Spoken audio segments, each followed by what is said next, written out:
So one thing Coach Klanderman talked about today was just some injuries. You're fighting the defensive backfield. How you couldn't really scrimmage right now if you were trying to. How banged up is that group coming into spring? It's pretty banged up. There's a lot of guys coming off surgery. There's a lot of guys that were able to do some things. So we are able to at least get pictures with those guys. I think that's the biggest thing that we're trying to do is just get those guys looks at full speed offensive reps.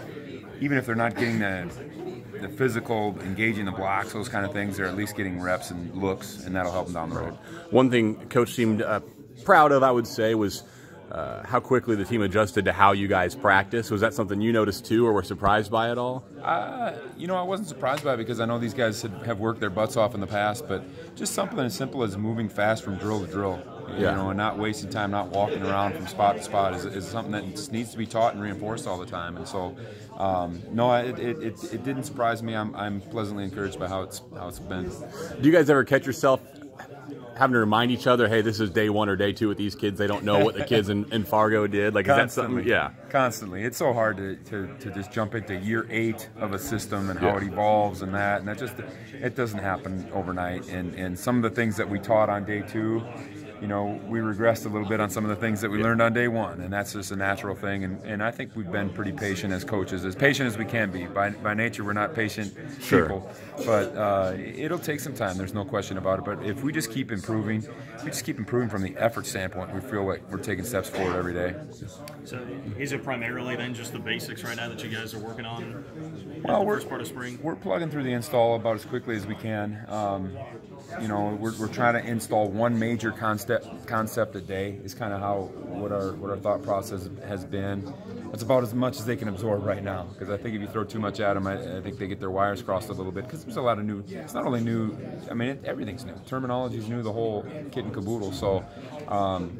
You know, yeah, it's going to be a 15 practices. It's going to be 15 days of install probably as we go. What kind of challenges do I know Coach Klanderman just mentioned like a double-digit injury list that you have. I mean, what kind of challenges does that present to? Well, it makes it more difficult. As I was saying, I think we've done a pretty good job of negotiating our way through that, because we're still able to get some of those guys pictures and looks. Even though they're not doing anything physically, they're at least out there and seeing the speed of the offense, adjusting to the motions and whatever the offense might be presenting to us. And so if they can get the mental stuff, that's half of it, at least half of it.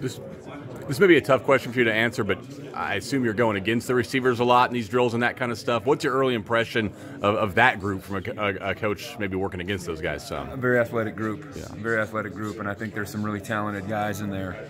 And I know they're learning too, so they're not playing as fast as they'll be able to play here in a couple of weeks. But there's some length there, and there's some athleticism. It's an impressive crew. What have been your initial impressions of the guys in your room? Well, I think they want to be coached. I think they want to learn. They're absorbing it and they're loving it, and I think they're starting to love football, you know, and just just being consumed with the details of it, and that makes me really happy. It makes me sleep at night. If we get a bunch of guys that want to get better, it makes my job a heck of a lot easier. I'm really impressed with the intelligence of them. I'm really impressed with the retention of them. I'm really impressed with their effort, both on and off the field. And when I say off the field, I'm talking about in the meetings and stuff and leadership. There's still some things that we're trying to iron out in terms of finding guys' best skill sets and what they do well and what they don't do well. I don't have a great grasp of that right now, but as we go, I think that we're going to continue to find out and get those guys in situations where they can win.